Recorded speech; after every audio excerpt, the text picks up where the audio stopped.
तुलसी यातन खेत है, मनसा भयो किसान। और पाप पुण्य दो बीज हैं, बवै सो लुनय निरा। पाप और पुण्य रूपी बीज हम बो रहे हैं। हमारे जीवन के दोष हमारे जीवन में पाप पुण्य के बीज बोते रहते हैं। जब बुद्धि में निर्मलता जागृत होती है तो सत्कर्म होते हैं, और जब इंद्रियों में वासना जागृत होती है तो पाप कर्म होते हैं। इंद्रियों की वासना पाप कराती है और बुद्धि की निर्मलता सत्कर्म कराती है। इंद्रियों में जब वासना जागृत होती है तो बुद्धि के ऊपर पर्दा आ जाता है। जैसे निर्मल आकाश में खिला हुआ चांद एक बादल की छोटी सी टुकड़ी में छुप जाता है, इसी तरह व्यक्ति की बुद्धि वासना के बादलों से छुप जाया करती है। प्रकाश कम हो जाएगा, मंद हो जाएगा। स्वप्न आता है आपको, स्वप्न में कभी ऐसे गलत कार्य भी हो जाते हैं, जागने के बाद सोचते हैं कि हम ऐसा काम तो कभी कर ही नहीं सकते, लेकिन स्वप्न में वैसे कर्म कभी हो जाते हैं। इसलिए कि स्वप्नावस्था में बुद्धि मलिन हो जाती है, उस पर एक पर्दा पड़ जाता है। नहीं, बुद्धि वही है, और हमने स्वप्न में क्या देखा ये भी बुद्धि हमें बता रही है, लेकिन स्वप्न के दृश्यों को सत्य मानकर बुद्धि ने जो कर्म किए, जागृत अवस्था में बुद्धि निर्मल हो जाती है और सोचती है कि नहीं नहीं, ऐसा कर्म तो हम नहीं करते। और क्यों हुआ स्वप्न में? इसलिए कि बुद्धि उस अवस्था में मलिन हो जाती है। जैसे किसी व्यक्ति ने शराब पी ली और शराब पी करके गलत काम कर लेता है, नशा उतरने के बाद वो पछताता है कि हमसे ऐसा गलत काम क्यों हुआ। कारण यही था कि वो शराब के नशे ने उसकी बुद्धि को उस समय मलिन कर दिया, उसकी सोचने की जो क्षमता थी उसको कम कर दिया, इसलिए गलत काम हो गया। और जब वो चीज निकल गई तो फिर वो झांका था। कहते हैं अकबर कहीं जा रहे थे, हाथी पर बैठ के शराबी शराब पीकर खड़ा था सड़क के किनारे। उसने कहा, हे अकबरा, हाथी बेचेगा? कितने का? इशारा किया, सोल्जरों ने जेल में डाल दिया उसे। रात भर पड़ा रहा। प्रातःकाल राज दरबार में पेश किया गया। अब अकबर बैठे हैं सिंहासन पर, सभासद भी हैं। वो चारा शराबी हाथ जोड़े कांप रहा था। अकबर ने पूछा, भाई हाथी खरीदेगा? तो कहता है, अन्नदाता, खरीदने वाला चला गया। बोलो शंकर भगवान की। खरीदने वाला चला गया। अब तो मैं आपकी प्रजा हूं, आपका दास हूं। उस समय जो बोला गया था वो मैं नहीं बोला, वो शराब बोल रही थी। अब मैं बोल रहा हूं। स्वप्नावस्था में हम जो कर रहे हैं वो हम नहीं कर रहे, स्वप्नावस्था हमसे करा रही है। इसी तरह अज्ञान अवस्था में जो गलत कार्य होते हैं वो हम करते नहीं, कराए जाते हैं। अज्ञान वो कार्य कराता है, उसको ठीक मान करके कराता है। अज्ञान का मतलब बिल्कुल पत्थर नहीं है। अज्ञान का मतलब होता है सही निर्णय की योग्यता न रहना, उसका नाम अज्ञान। यूं बिना ज्ञान के तो व्यक्ति काम कुछ कर ही नहीं सकता ना। नहीं समझे आप बात को? 2 और 2 कितने होते हैं, इसके लिए भी ज्ञान चाहिए। 3 और 3 कितने हैं, ज्ञान चाहिए। ये मेरी कोठी है, ये मेरे बेटे हैं, इस जानकारी के लिए भी ज्ञान चाहिए। और इसका बहुत अच्छा उदाहरण है शास्त्रों में। बादल सूरज को ढक देते हैं, ठीक है। सूरज दिखाई नहीं देता, बादल सूरज को ढकते हैं, सूरज दिखाई नहीं देता। लेकिन वहां कहा गया कि सूरज भले न दिखे पर सूरज का प्रकाश तो है ही, क्योंकि अगर प्रकाश न हो तो आकाश में बादल हैं, ये दिखाई कैसे देंगे? बोलो शंकर भगवान की।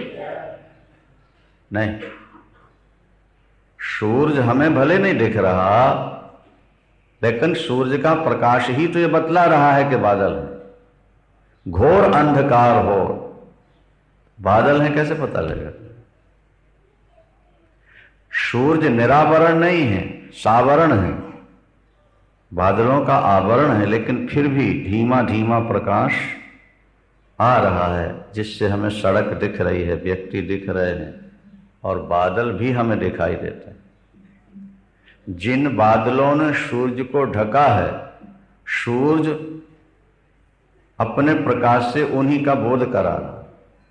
इसी तरह अज्ञान हमारे ज्ञान को ढकता है और हमारा ज्ञान ही हमारे अज्ञान को इंगित करता है, संकेत करता है कि यहां तुमने ये गलती की है। नहीं समझ? व्यक्ति को अपनी गलती का भान तो होता है, फिर वो अपनी सेखी रखने के लिए नहीं, अपने दाव पेंच के द्वारा अपनी बात को सिद्ध करने का प्रयास करता है। अज्ञान गलत काम कराता है। अज्ञान को भी शक्ति ज्ञान से ही मिलती है, क्योंकि बिना ज्ञान के तो व्यक्ति कुछ कर ही नहीं सकता। अष्टो कल जो अधूरा प्रसंग आपके सामने था उस पर विचार कीजिए। यज्ञदत्त के पुत्र गुणनिधि हुए, कल आपने सुना विस्तार से। चोरी करने गए शंकर के मंदिर, कपड़ा जलाया। दोबारा वे अरिंदम के पुत्र दम हुए, राजकुमार बने।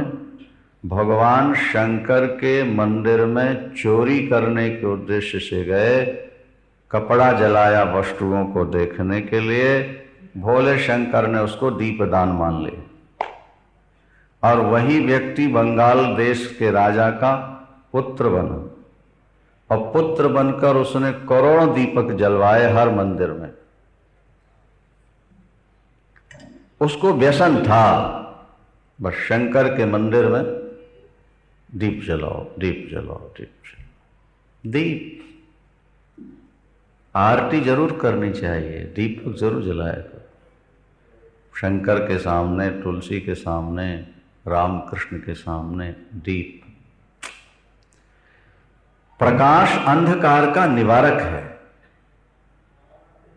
हम भगवान को दीप देते हैं, दिखाते हैं, इसका मतलब है कि हम अपने हृदय के अंधकार को मिटाना चाहते हैं। भोलेनाथ हमारे हृदय के अंधकार को भी मिटा दो। ज्योति दो तरह की होती हैं, एक जो ज्ञात है, दूसरे अज्ञात है। आपकी बुद्धि में, आपकी आत्मा में ज्योति है,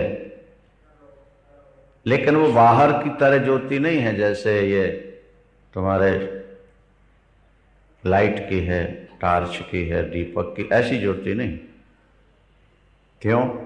बोले अगर ऐसी ज्योति होती तो फिर रात में अंधेले में भी आपको सब कुछ दिखाई देता। नहीं दिखता ना, पर ज्योति तो है। 2 और 2 4 हैं, ये किससे बोध हुआ? ज्ञान की कोई ज्योति अंदर है जो बता रही है 2 और 2 4। दीवाल के उस पार कोई आवाज आई, पता लग गया गधा बोल रहा है, गाय बोल रही है कि भैंस की आवाज है, कोई अपना परिचित बोल रहा है कि अपरिचित बोल रहा है। ये ज्ञान ही तो है जो तुम्हें संकेत दे रहा है, तुम्हें बोध कर रहा है। ज्यों-ज्यों आप भगवान को दीप दान करते जाओगे, त्यों-त्यों आपके हृदय की ज्योति निर्मल होती चली जाएगी। हर देवता के समक्ष दीप दान, आरती जरूर, ज़्यादा से ज़्यादा आरतियाँ बनाओ।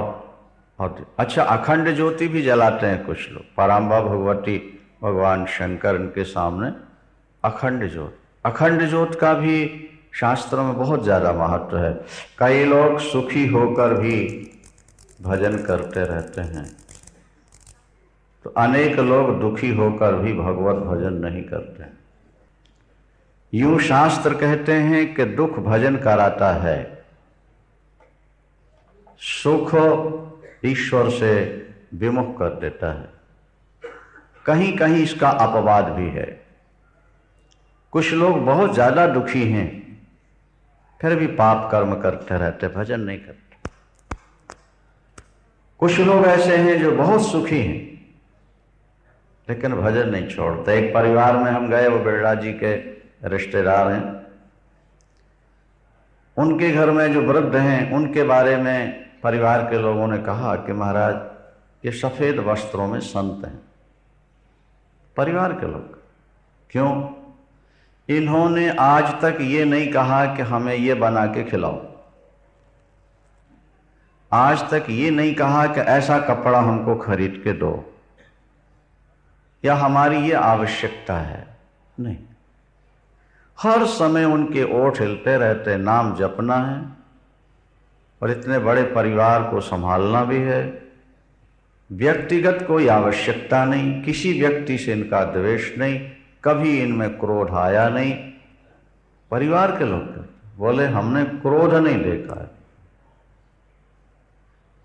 कभी किसी को कड़वा बोलना नहीं। हमने कहा भाई ये योग भ्रष्ट होते हैं ऐसे लोग। शास्त्रों ने ऐसे लोगों को योग भ्रष्ट का अर्थ होता है कि परमात्मा को पाने की साधना करते करते करते और ईश्वर प्राप्ति से पूर्व ही कोई वासना जाग उठी थोड़ी सी, और उसी काल में शरीर छूट गया। तो उस वासना की पूर्ति के लिए उसको दोबारा जन्म लेना पड़ता है। लेकिन जन्म लेने के बाद ही फिर उसकी रुचि प्रवृत्ति उसी तरफ हो जाएगी, और जहां से उसने साधना छोड़ी थी वहीं से फिर वो आगे। ये भगवान कृष्ण ने गीता में भी कहा और यहां भी लिखा हुआ है, शिव पुराण में भी है। जहां से आपने साधना छोड़ी है, साधन करते करते अगर शरीर छूटा तो पहले तो आप ऊपर के लोकों में जाओगे और बहुत ज्यादा सुख भोगोगे। वहां ऊपर ऊपर बहुत बढ़िया लोग हैं ना भाई। अपन लोग तो कुएं के मेंढक हैं, कुएं के अंदर का मेंढक उतना ही बड़ा संसार मानता है। यहां से छलांग मारेगा इस तरफ आ गया, यहां से छलांग मारा वहां गया, वहां से मारी उसने। कुएं के मेंढक का संसार कुआ है। जब कभी भयानक वर्षा हुई और पानी ऊपर आ गया कुएं में, और बाहर उसने जब देखा, अरे दुनिया तो बहुत बड़ी है। एक गूलर नाम का पेड़ होता है, गूलर, आपने सुना हो कि नहीं? उसमें फल लगते हैं हमारा, और एक एक फल में हजारों उसमें पंखियां होती हैं, जीव होते हैं जो तोड़ते ही उड़ना शुरू कर देते। देखा तुम? गांव देहात में बहुत होते हैं, और हमने देखा अच्छी तरह उनको तोड़ते थे। जब यूं तोड़े तो उड़ना शुरू, उड़ते एकदम, और फल बिल्कुल बंद, कहीं से हवा जाने की भी महाराज उसमें गुंजाइश नहीं होती। और वो गूलर फल के अंदर इतने सारे रहते हैं, वो जहां उसको यूं खोला तुमने, कहते हैं भैया ऐसे ही खा जाओ उसको बिना तोड़े, तोड़ लोगे तो नहीं खाओगे। लोग करता गांव देहात में। तो देखो रामायण में भी इस प्रकार एक संकेत है। उसको गूलर को ऊमर भी कहते हैं, हिंदी में गूलर को ऊमर नहीं। तो तुलसीदास जी बहुत अच्छा संकेत देते हैं कि उमर तरु विशाल तव माया, उमर तरु विशाल, उमर तरु विशाल तव माया, उमर विशाल तव माया, फल ब्रह्मांड अनेक निकाया, फल ब्रह्मांड भीतर जंतु बसाही बहु नाना, भीतर जंतु बसाही बहु नाना। गूलर का पेड़, उमर का पेड़ क्या है? बोले प्रभु ये आपकी माया है। और एक गूलर के पेड़ में हजारों फल और एक एक फल में हजारों जीव। इसी तरह एक माया के द्वारा लाखों ब्रह्मांडों की रचना और एक एक ब्रह्मांड में करोड़ों जीवों की उत्पत्ति, और ये जीव एक सीमित सीमा को बना करके उसमें अपनी सारी जिंदगी खत्म कर देते हैं। ये नहीं समझ पाते कि इससे ऊपर कितना सुख है, कितनी शांति है। शास्त्रों में लिखा है कि ऊपर जब आप जाओगे तो न तत्र शोको न जरा न मृत्यु, न यत्र शोको न जरा न मृत्यु। जब आप प्रकृति की बाउंड्री पार करोगे ऊपर की ओर, तो वहां ऐसा स्थान मिलेगा कि जहां शोक नहीं होता, जहां बुढ़ापा नहीं आता, जहां मृत्यु नहीं होती। भगवान कृष्ण भी कहते हैं यद गत्वा न निवर्तन्ते, यद गत्वा न निवर्तन्ते तद्धाम परमं मम। जहां जाकर व्यक्ति वापिस नहीं लौटता वो मेरा धाम। मेरे धाम में न सूर्य का प्रकाश है, न चंद्रमा है, न ये अग्नि है, न ये तारागण है। फिर क्या है? बोले वहां मेरा ही प्रकाश, मेरी ही शीतलता है। वहां सदा आनंद ही आनंद है। परमात्मा, परमात्मा कह लो या आनंद कह लो, ये दोनों एक ही चीज। बर्फी कह दो, पेड़ा कह दो या मिठाई कह दो, बोलो भाई, ये अलग अलग है कि एक ही चीज। जिनको हम भगवान कहते हैं उसी को हम आनंद कहते हैं, जिसको हम आनंद कहते हैं उसी को। संसार में जो आनंद मिल रहा है ये भी भगवान ही है, लेकिन ये बिंदु मात्र है, ये बिंदु मात्र आनंद है। और ईश्वर वो सिंधु है, वो आनंद का सिंधु, विषयों से मिलने वाला आनंद मात्र एक बिंदु है। हम लोगों ने बिंदु को सिंधु मान लिया है, ये मौज ले रहे हैं। वो जो गूलर फल के अंदर जीव होते हैं वो उसके अंदर ही उड़ते रहते हैं, अंदर ही खाते पीते रहते हैं और उतना ही बड़ा संसार मानते हैं। लेकिन जब गूलर फल को तोड़ा जाता है तब उनको पता लगता है कि दुनिया कितनी बड़ी है।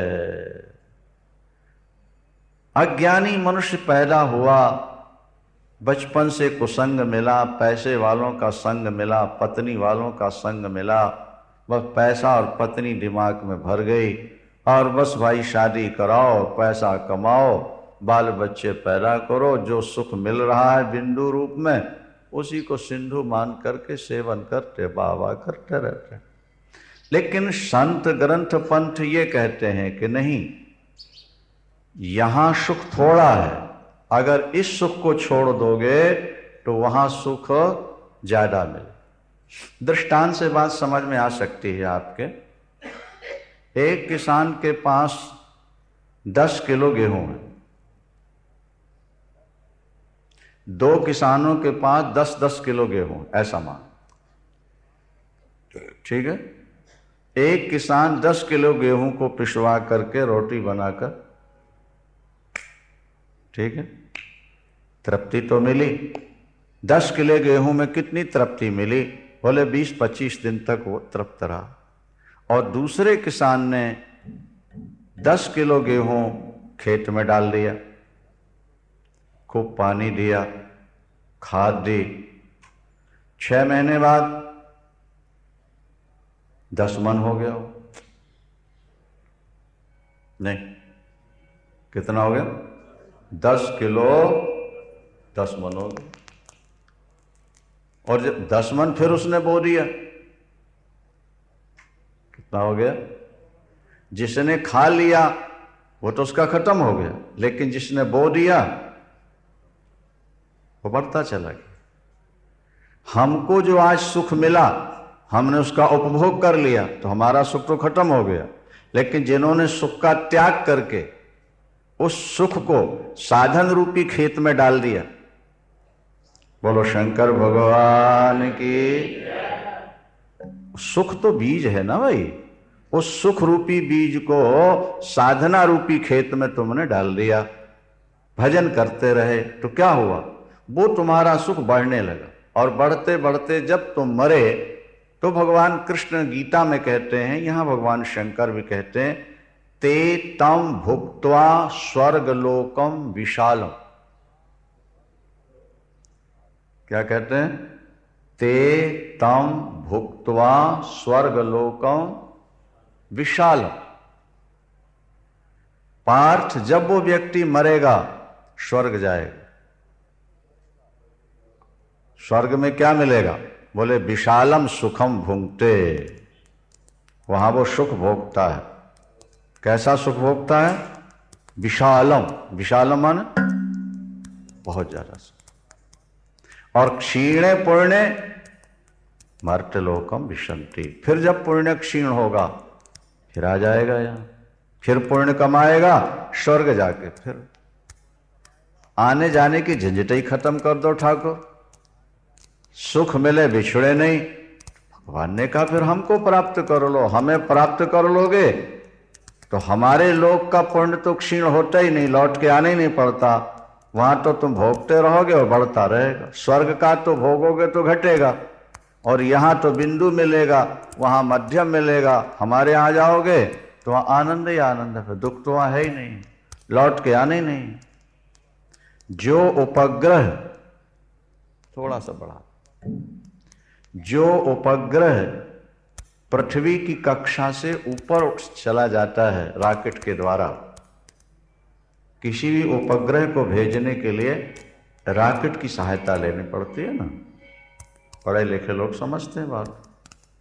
रॉकेट से उसको पृथ्वी की कक्षा से पार कर अंत, अब वहां जाके रॉकेट छोड़ देता है, और फिर वो उपग्रह वहीं का वहीं खड़ा रहता।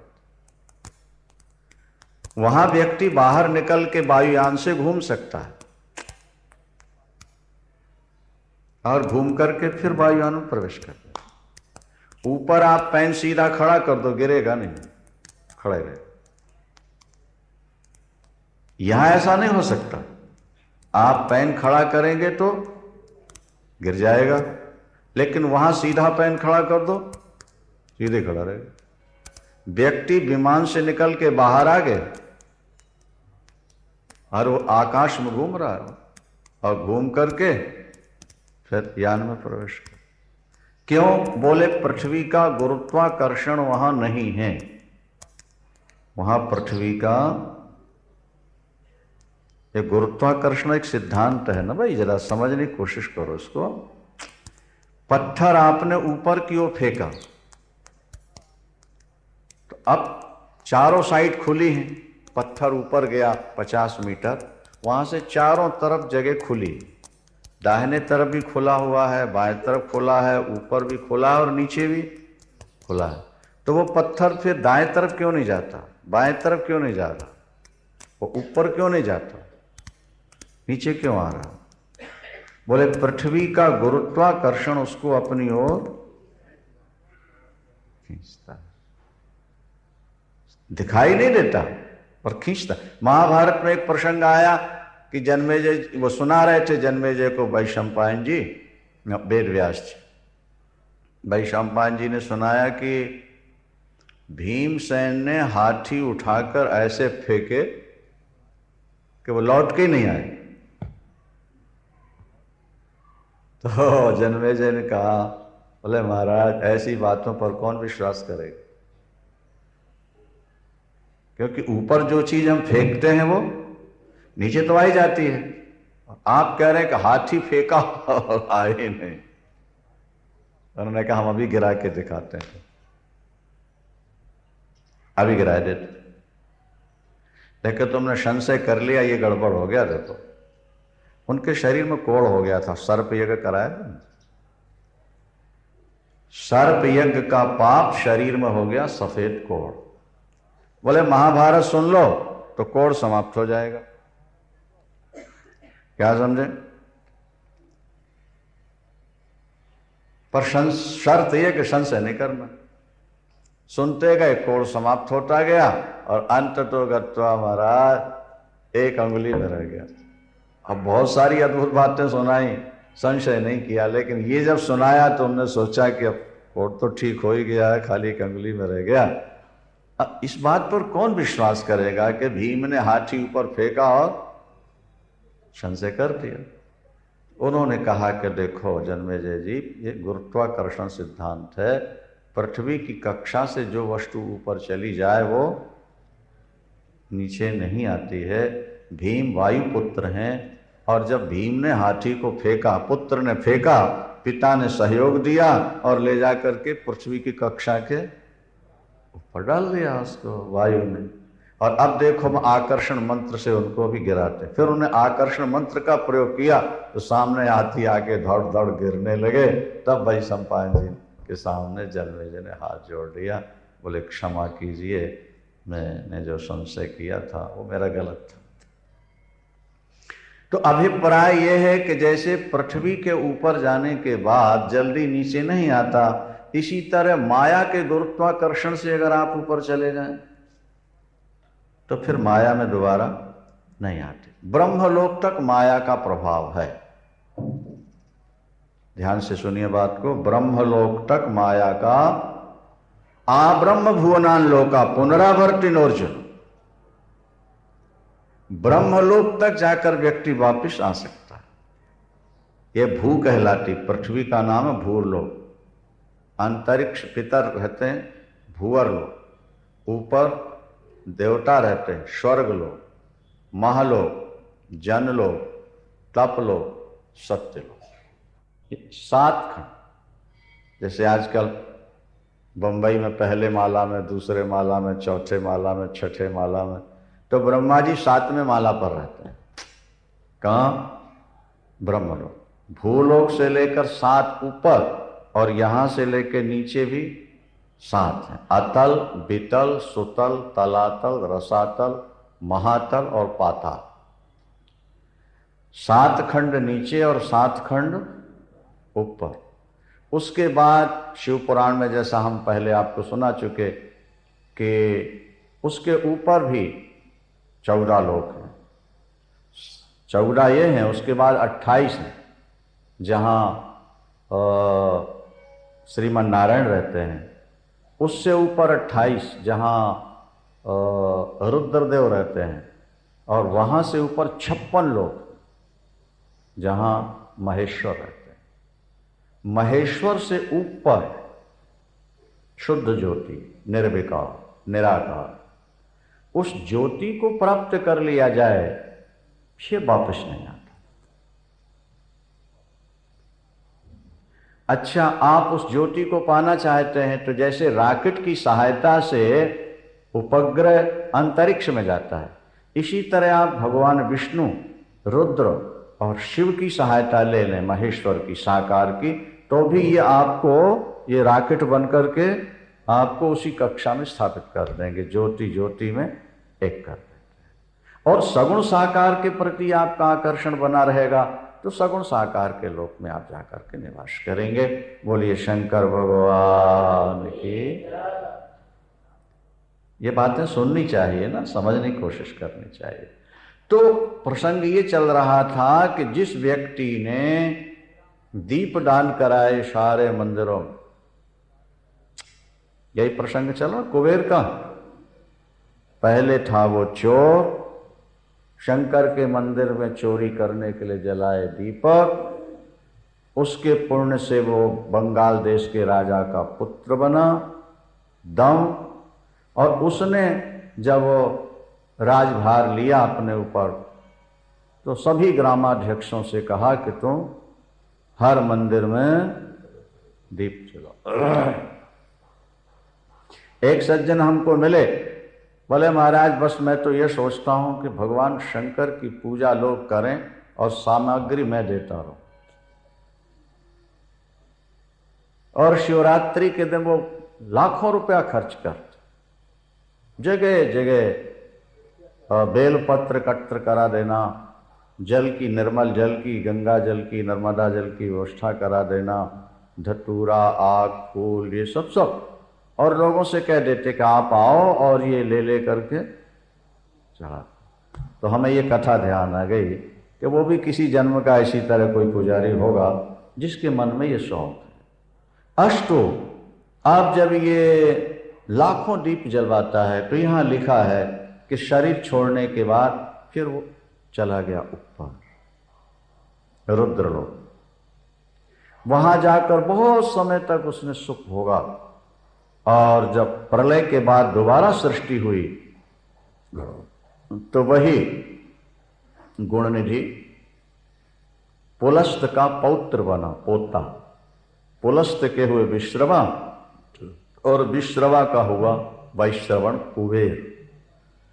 कुबेर ये रावण का भाई भी माना जाता है, और पुष्पक विमान भी कुबेर के पास ही था उस समय, जिसे रावण ने छीना था।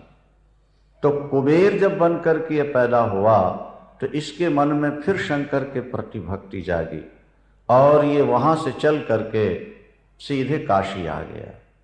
काशी में आकर के उसने शिवलिंग की स्थापना की, और स्थापना करने के बाद सर्वथा शांत एकांत स्थान में वो चित्त प्रकाशिका काशी, जो ज्ञान को प्रकाशित करती, कल शाम को आपने विस्तार से सुना था।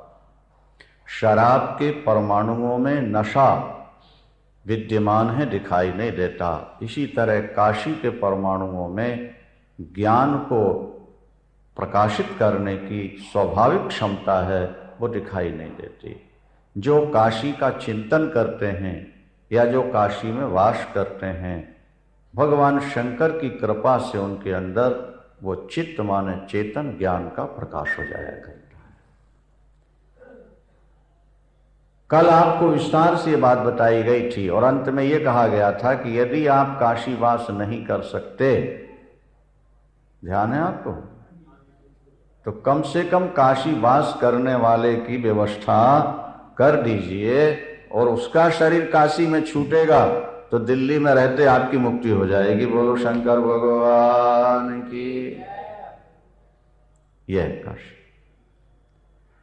वो कुबेर वैश्रवण काशी में बैठ करके उसने महाराज साधना की। जैसे वायु रहित स्थान में ज्योति जलती है, इसी तरह काम क्रोध रूपी वायु से रहित सद्भाव के पुष्प चढ़ाकर भगवान शंकर की पिंडी के सामने बैठकर कुबेर ने 10,000 वर्षों तक लगातार तप किया। तप करते करते उसका सारा शरीर लकड़ी की तरह सूख गया। लकड़ी की तरह। एक बार अपने को मिटाने के लिए जो तैयार हो जाता है वो कुछ पा लेता। जो भजन के नाम से अपने को मिटाने के लिए तैयार नहीं होगा, उसे सिद्धि नहीं मिल सकती। दाना गुले गुलजार होता है खाक में मिल जाने के बाद। साधक में चमक आती है अहम को मिटा देने के। गौतम बुद्ध, गया जी में आप जाके देखो, एक बट वृक्ष लगा हुआ है, उसका नाम बोध गया। चारों तरफ चबूतरा बना है, वहां एक श्लोक लिखा है। हम गए थे वहां तो देखा, इहासने शुष्यतु में शरीरम, इहासने शुष्यतु में शरीरम, त्वगस्थि मांसम प्रलयम चयातो। बुद्ध भगवान बैठ गए उस बट वृक्ष के नीचे और संकल्प लिया उन्होंने, इहासने शुष्यत में शरीरों, इस आसन पर बैठे बैठे मेरा शरीर सूख जाए तो अगस्थि मांसम प्रलयम चयांतु, मेरे शरीर की चमड़ी, मांस, रक्त नष्ट हो जाए, सड़ जाए, गल जाए, लेकिन जब तक मैं परम तत्व आत्म तत्व को प्राप्त नहीं कर लूंगा इस आसन से नहीं उठूंगा, नहीं उठूंगा, नहीं। श्लोक में और इतिहासकार कहते हैं कि वहीं उनको आत्म तत्व का बोध हो। बुद्ध भगवान को उसी स्थान पर आत्म तत्व का बोध हुआ, इसलिए उसका नाम ही बोध गया उस वृक्ष। अभिप्राय यह है कि एक बार अपनी सत्ता को मिटाने के लिए जब तुम तैयार हो जाओगे तो सत तत्व को प्राप्त करो। शरीर का ध्यान रखोगे, शरीर न मिटने पाए, शरीर को कष्ट न होने पाए, तो तुम शरीर में ही रहोगे, फिर चेतन में स्थित नहीं हो सकते। तुम चेतन में स्थित हो जाओ, शरीर रहे, जड़ रहे तो रहे और जाए तो जाए, हम तो उस चेतन को प्राप्त करके ही रहेंगे, बस तुम्हें चेतन का बोध हो जाए। 10,000 वर्ष बीत गए कुबेर काशी में बैठकर शिव का ध्यान करते हुए, नाम जपते हुए। 10,000 वर्ष के बाद भगवान शंकर प्रसन्न हुए और प्रसन्न होकर के कुबेर के सामने प्रकट हुए। अम्बा पार्वती भी साथ ही प्रकट हो गई, देवता पुष्प वर्षाए, बाजे बजाए और काशी में भगवान शंकर का दर्शन हो गया। काशी तो काशी है, काशी के नाम का भी कीर्तन करोगे ना तब भी तुम पर शंकर की कृपा हो जाएगी। हर हर महादेव शंभो।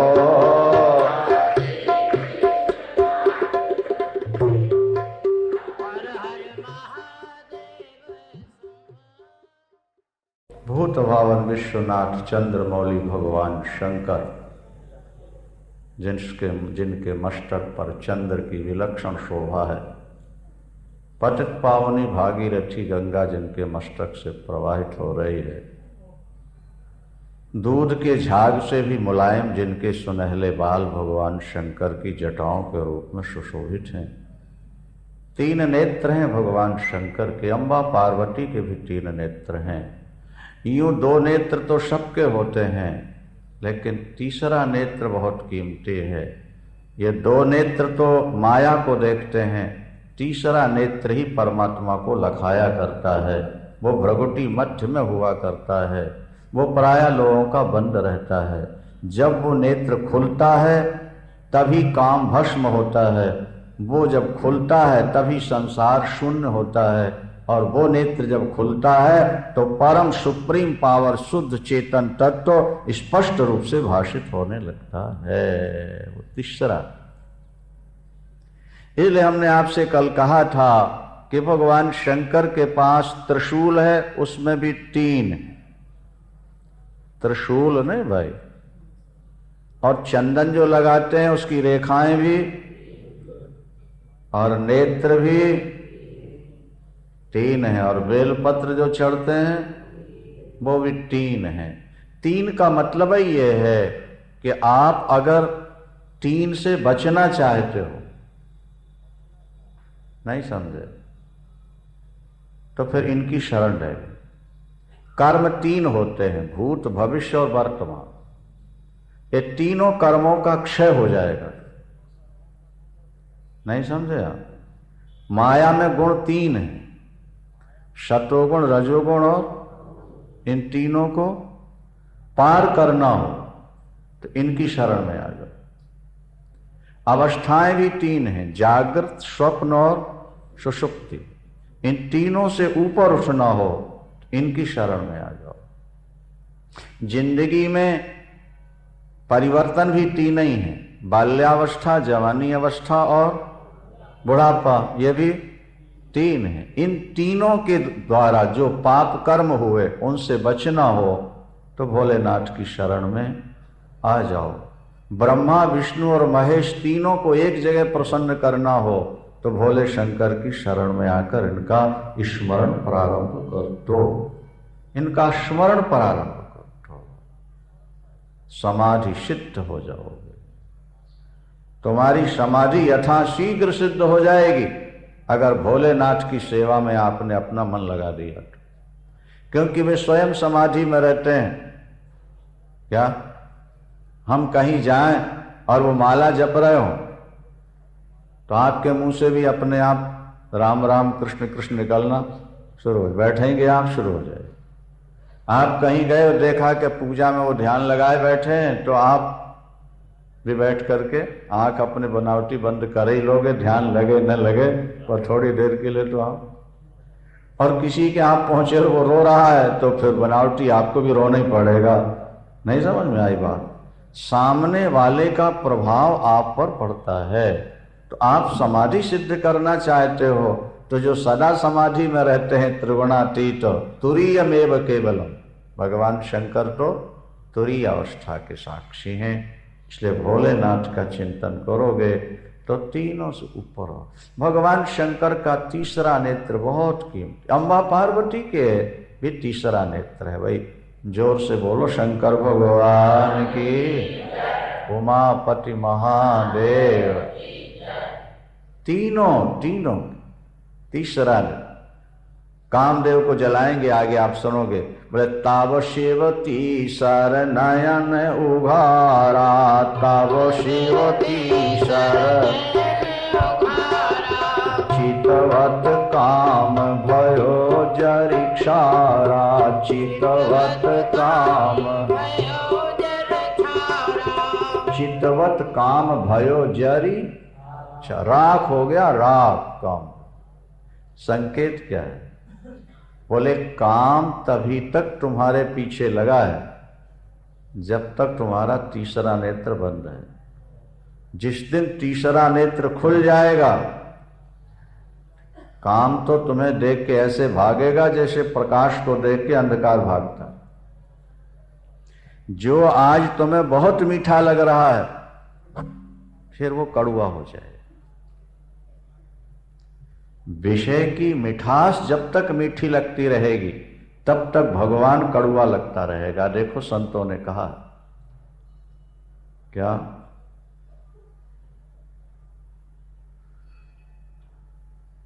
तुलसी जौलों विषय की, ये दोहा है। तुलसी जौलों विषय की, मुधा माधुरी मीठ, कौलो सुधा सहस्र सम, राम भगत सुठ सीठ। जब तक तुमको विषय की मिठास आकर्षित किए है, जब तक तुम्हें विषय मीठे लगते हैं, तब तक अमृत से भी हजारों गुना मीठा भगवान का भजन तुमको फीका लगता रहेगा। तुलसी जौलों विषय की, मुधा माधुरी मीठ, ये झूठी जो मधुराई है, मधुरता, ये जब तक तुम्हें मीठी लगेगी तब तक तुम्हें भगवान की भक्ति फीकी लगती। इसलिए दूसरे दोहे में कहा गया कि राम प्रेम पथ देखिए, राम प्रेम पथ देखिए, दिए विषय मन पीठ, तुलसी कैंचुल परिहरे, होत साप हूं दीठ। क्या? राम प्रेम पथ देखिए, दिए विषय मन पीठ। अरे जीव, अगर तू राम की ओर बढ़ना चाहता है, ईश्वर को पाना चाहता है, तो थोड़ा विषयों को पीठ दिखा दे। तो क्या? जब तक तू विषयों को पीठ नहीं दिखाएगा तब तक तुझको वो दृष्टि मिलेगी नहीं जिससे राम का दर्शन होता है। राम प्रेम पथ पेखिए, दिए विषय मन पीठ, तुलसी कैचुल परिहरे, होत साप हूं दीठ। सांप होता, सांप, इसमें कैंचुल होती है। साल में 2 साल में कभी उसके शरीर की पूरी चमड़ी खोखे की तरह निकलती है। देखा आप लोगों ने? देखा। जब कैंचुल उसकी पकने लगती है ना तो अंधा हो जाता। वहां नर्मदा किनारे हमारे आश्रम में कुशल खाने के आले में आके बैठा था कैंचुल। उसको कुछ समझ में नहीं आ रहा था बेचारे को। देखा हमने गौर से, समझ में आ गया कैंचुल है। पता ही नहीं लग रहा कौन आ रहा कौन जा रहा। बाद में देखा कुछ समय बाद कि वो लंबी कैंचुल वहां पड़ी है, चला। चलो कैंचुल नहीं समझते हो आप तो कम से कम मोतियाबिंद तो समझते ही हो ना। मोतियाबिंद कहां से पैदा होता है? बोलो। आंख से। और क्या करता है? आंख की ज्योत को ढक देता है। जिस आंख से मोतियाबिंद पैदा होता है उसी आंख की ज्योत को ढक देता है, और मोतिया हटा दिया गया, दृष्टि फिर आ गई। हमारे अंदर से जो वासना पैदा होती है वो हमारे ज्ञान नेत्र को ढक दिया करती है। जब वासना हट जाती है तो ज्ञान चक्षु अपने आप खुल जाते हैं। भगवान शंकर की पूजा करो, प्रार्थना करो, भोलेनाथ हमारी भी खोल दो, हम पर भी दया करो, हम जैसे भी हैं आपके हैं। भगवान शंकर की पूजा करके प्रार्थना किया करो, हे दीनबंधु, हे भोलेनाथ, हम महान पापी हैं और आप पतित पावन हो। हमने आपके होकर भी पाप किए हैं, लेकिन जैसे हैं आपके हैं नाथ, हम पर दया करो। हम रात दिन पाप कर रहे हैं, हमें ऐसी दृष्टि दे दो कि हमारे पाप मिट जाए, कि हमारी दृष्टि। अपन लोग बहुत सीमित बुद्धि वाले हैं। अपन सोचते रहते हैं भाई पुत्र मिल जाए, पत्नी मिल जाए, पैसा मिल जाए, बस भोलेनाथ तो बड़े दयालु हो। ये छोटी बुद्धि वालों के भाव होते हैं। जिनकी बुद्धि निर्मल हो जाती है वो कहते हैं भोलेनाथ ये तीसरी आंख हमारी खोल दो, हमारे ज्ञान चक्षु खोल दो नाथ, क्योंकि ज्ञान चक्षु के खुलते ही संसार स्वप्न हो जाएगा, दोष निकलकर भाग जाएंगे, आत्मानंद में मस्त हो जाओगे, तुम्हारी आत्मा आनंद रूप। नहीं, कई लोग आलसी पड़े रहते हैं घरों, कहते हैं महाराज पड़े रहने में बड़ा आनंद है, काम करने में बड़ी झंझट है। हम कहते हैं भाई बात तो ठीक है, लेकिन इसको तमोगुणी आनंद कहते हैं। आलस्य में जो व्यक्ति पड़ा रहता है ना उसको तमोगुणी, वो आनंद तमोगुण से मिश्रित होता है। और जो आनंद परमात्मा के चिंतन से मिलता है वो त्रिगुणातीत हुआ। आलस्य में पड़े रहने वाले आनंद की अपेक्षा चिंतन में ईश्वर के साथ एकता हो जाए, संसार को भूल जाओ, परमानंद के अष्टु। महाराज भगवान शंकर कुबेर के सामने प्रकट हुए। कुबेर ने भगवान शंकर का दर्शन किया। उनके बाएं तरफ थी अम्बा पार्वती। बोलो सांचे दरबार की। भोलेनाथ तो भोलेनाथ हैं ही सुंदर, पर परम्बा भगवती का सौंदर्य तो विलक्षण है, त्रिपुर सुंदरी है ना। भोलेनाथ नित्य सायंकाल प्रदोष काल में परम्बा भगवती को रत्नमयी सिंहासन पर बैठ करके तांडव नृत्य करते हैं, तांडव नृत्य किया करते। माँ कितनी सुंदरी हैं, बोले वो तो शंकर के नेत्र ही जानते हैं, दूसरा को नहीं जानते। परम शिव दृंगमात्र विषय, वो तो शिव के नेत्रों का ही विषय है वो सौंदर्य, एक एक अंग का सौंदर्य। जब शंकर जी के बगल में पार्वती को देखा ना कुबेर ने, तो बाईं नजर से यूं देख रहा है, सौभाग्य की सराहना कर रहा है। कौन सा तप किया इस देवी ने, क्या सौंदर्य मिला है, और कितना बड़ा पुण्य है कि सदा भोलेनाथ के साथ रहती हैं ये। बिना पुण्य के तो इतना कुछ मिल नहीं सकता।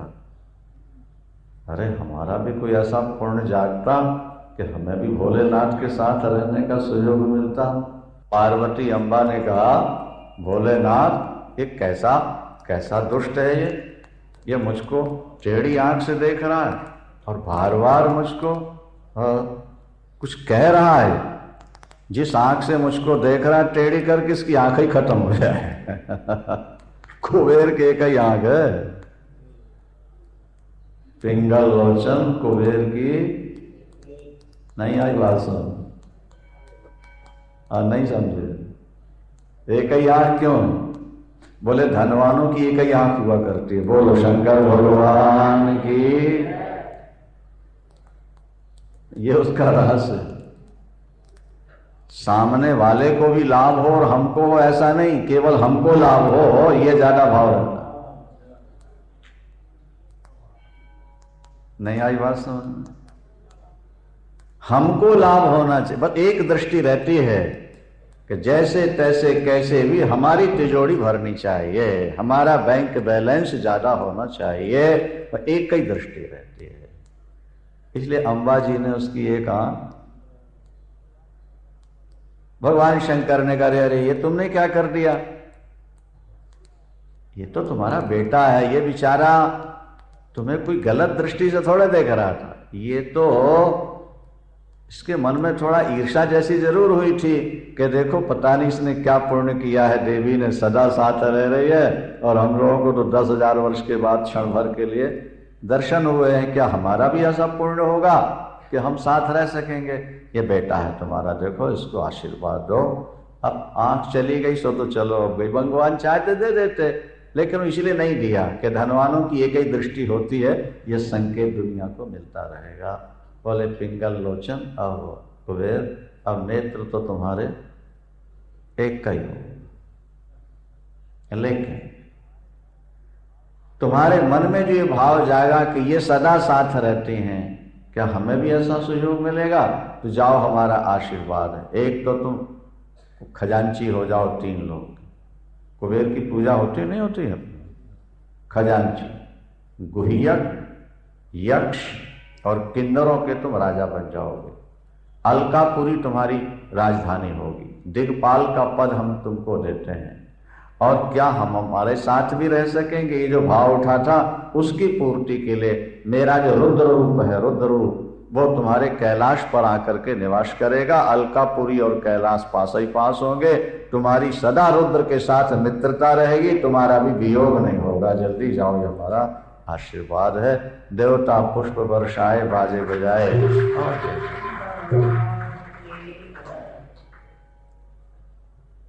चोर व्यक्ति जो मंदिर में चोरी करने घुसा और भोलेनाथ ने उसको कहां से कहां पहुंचा दिया। ऐसा भोला देवता कोई और मिलेगा आपको? इसलिए कहा गया भोलेनाथ से निराला